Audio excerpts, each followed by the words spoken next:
Welcome to the political frontline. Too many times President Putin has promised peace and delivered tanks, troops and weapons. Peace will not come from more words, and there have been so many words during the conflict. My guest today is political advisor, first-class diplomat Olexandr Potekhin. Alexander, welcome to the political frontline. Thanks a lot. Hi to everybody. Soon the 9th of May, the day of remembrance. But today's situation reminds me the time when the world has trembled before the Second World War. Today we can compare this situation, for example, the annexation of Crimea to the Sudetenland, then Russia policies to the Nazi policies, and so on. I'm positive that during the parade on the 9th of May, Putin will put those crew which shot the MH17 in one of the vehicle. What's your opinion about 9th of May? Should the world leaders visit the Moscow? Let me start from the first part of your question. As they say, history is coming to us twice. Once as a tragedy, and of course Second World War was a big European tragedy, and the second time as a farce. Of course it's not a farce for Ukrainian people, for all victims of this Putin's invasion to our country. But anyway,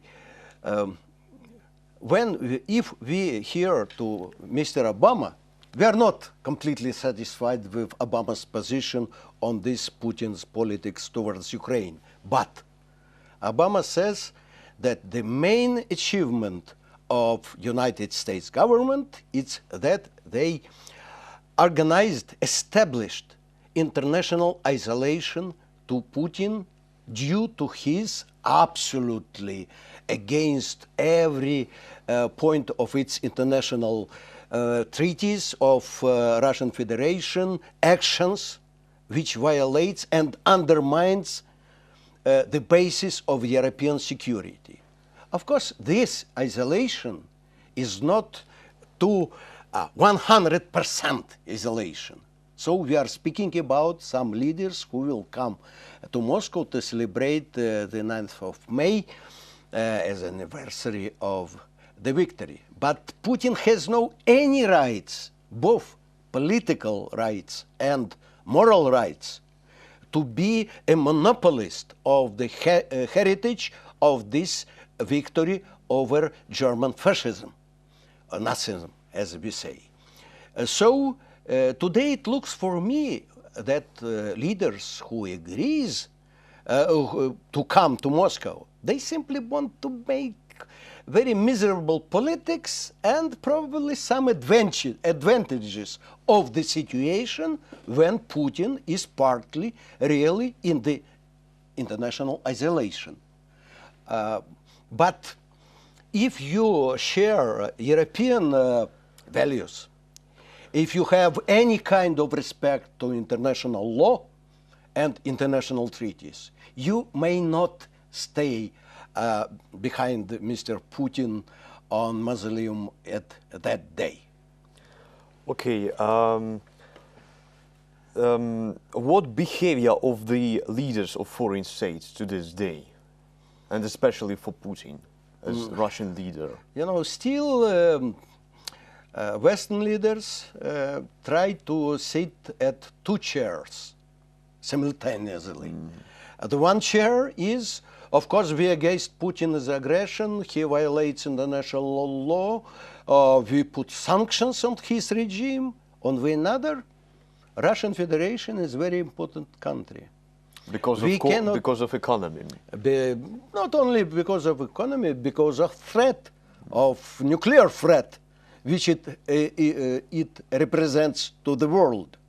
So anyway, we have to try to find some common language with Putin. The another thing, I am absolutely sure that it's not the goal of the West to destroy Russia as it is.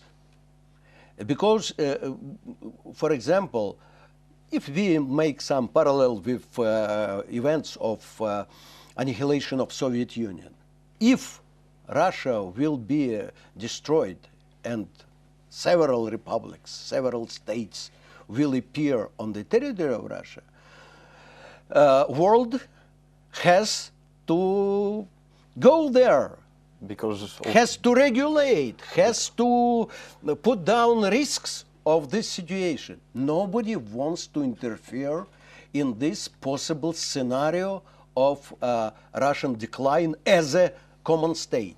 So Putin, of course, announces that everybody is enemy who wants to destroy great mother Russia.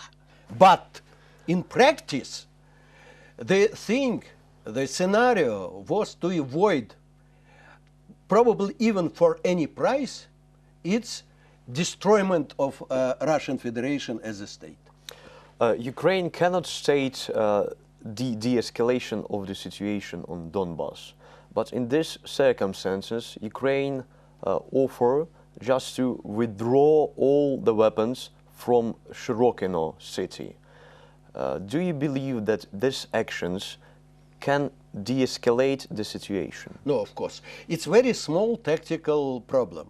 And of course, even Mr. Putin, although he tries to make a reputation or imagine of himself as absolutely unlimited with any rational things, but he might say, okay, Sherokino, we'll delimitarize Sherokino. Why not? Why not? We are very good. We are good guys. Stop sanctions. Stop sanctions, Stop and sanctions. we will give But you Sherokino. we understand that not the problem of Sherokino. The problem is the great attack. The attack on Mariupol or on city of Kharkiv, for example.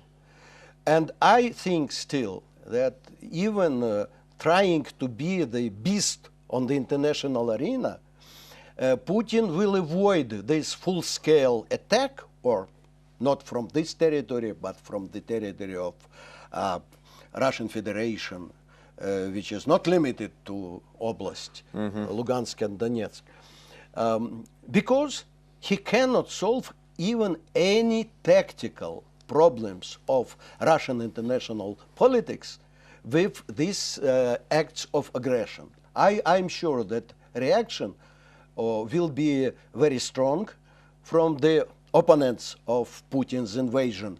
And even I'm sure that Mr. Putin knows very well what will be the next round of sanctions. And I don't know if sanctions, according to some... Okay, do you believe that sanctions and all those actions that US and European Union do can stop Putin? Of course not. It has to be combined situation. As Russian economists explain, in very crude manner, of course, 30% of Russian crisis, and Russia really is going deeper and deeper into crisis, 30% due to sanctions, 30% due to low prices for oil and gas, on international markets. And the 40%, it's due to structural,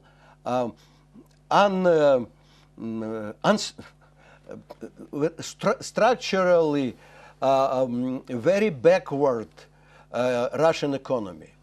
But when all these three factors are working, of course, the normal logic is to avoid, Russia cannot regulate prices for oil, but Russia can avoid some sanctions. Not all of them, because the precondition for complete stop of sanctions, it's liberation of Crimea, I mean the return of Crimea into Ukraine. So, but if Russia will start and really fulfill its obligation to withdraw their military forces, these techniques, tanks, etc., and stop supplies to separatists in Donbass and Donetsk, it's the good way to put down the level of sanctions. So let's move on to Crimea. Russia has annexed the Crimea. Does the Kremlin has any plan for Crimea? No, you know, Putin has no strategy at all. His main goal is absolutely obvious. Any way, with all means he can use, to destroy, to change regime in Kiev. So his stake is the third Maidan. Of course, some sentiments of Ukrainians who really think that Crimea is a great loss, the loss of territory, the loss of sovereignty. He tries to push these ideas of complete that Kievan government is completely impotent, that cannot solve very hard problems. So we need to change them. So Putin, the real stake of Putin, as I see it, it's the third Maidan, the revolution which will overthrow Mr. Poroshenko and all people at power now in Kiev. All time we received a new data that there will be a new attack from Russia's side. Do you believe in this possible action? Of course, everything is possible, yes. but when I try to explain from the point of Kremlin what problem I'll solve with this attack, I think that the consequences of this action will be very simple. That sanctions will become harder and harder. The next level of sanctions. Maybe so Putin doesn't care about the sanctions. He have money and he doesn't care about the Russia. What problem he will solve with attack on further attack on Ukraine? The consequences, I think, will be very understandable. I don't think that in this situation West will really stay aside from supplies of armaments to Ukraine, and at least I think it will be some rising up of containment potential of our country. So simply to modernize the Ukrainian army in this way, I don't think that Mr. Putin really looks for this goal. You, as a former diplomat, do you believe in diplomacy? No, of course, diplomacy has to be combined.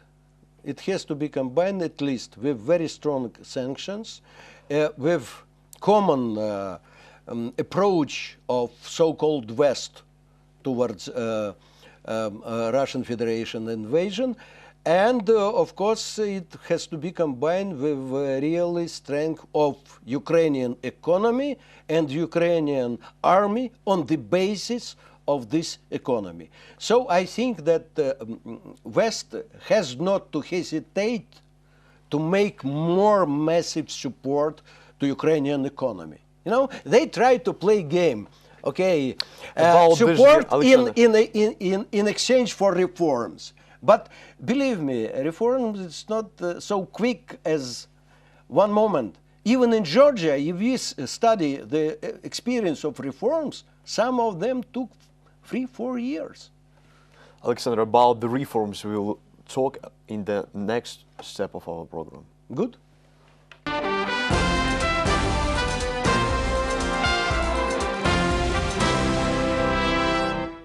My guest today is political observer, first-class advisor and former diplomat, Olexandr Potekhin. Alexander, let's continue. As we have mentioned about the diplomacy, do you believe in normative format? That this format can change something? Of course, this format today proves that it is ineffective. Of course, some changes are going. As I understand logic of Chancellor Merkel and, of course, the group of another European leaders who supports her policy, because he is leader in this tactic, she thinks that time is playing against Mr. Putin. And So they to think that- change format, it's better to play small game that they are partly satisfied, partly, in the great part, unsatisfied with events on Ukraine as they are going on due to the role of Kremlin. But at the same time, they are waiting for some steps of Mr. Putin. That doesn't mean that they believe. Of course, Mr. Putin is a 100% liar. But sometimes, of course, he tries to make some tactical steps, even to prove to the West that he's not the part of conflict. No, it's completely lie. It's funny thing. During the latest meeting, I mean normative format, there has been discussion about peacekeepers. Do you believe that these peacekeepers, if they will receive the green light, will change the situation? No, of course. If peacekeepers are coming, it's good for Ukraine.